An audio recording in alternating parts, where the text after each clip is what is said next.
And so when I started my wedding photography business, the first thing that I knew is I didn't need a website or branding or logo or anything. I was like, I need some clients. So where do I find clients? And then I was like, well, maybe at wedding venues.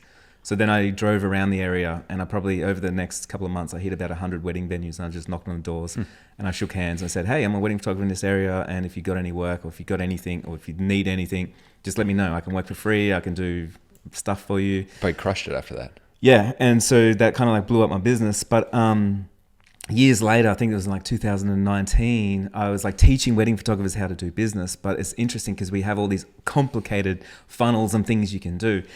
And someone asked me, what would you do if you just started again? And I was like, well, I'd actually just hop in my car and I would just drive to 100 venues and I would go and do that.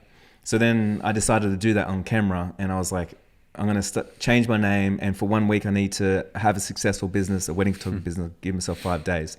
So the first thing that I did is I just drove out to some venues, and then I didn't have enough time. So I got onto Facebook groups and I just started calling venues, and I made so many connections. By the end of that week, I booked $30,000 worth of work, and I had no website, no portfolio. There was no Instagram or no nothing. We can sometimes complicate, it's like you're doing a stage 10 in your business or of a system, when really, if you just go back to that day one energy that you had, where you're just hungry for it, and the ego is not in the way yet because you're willing to do whatever it takes, things get easy again.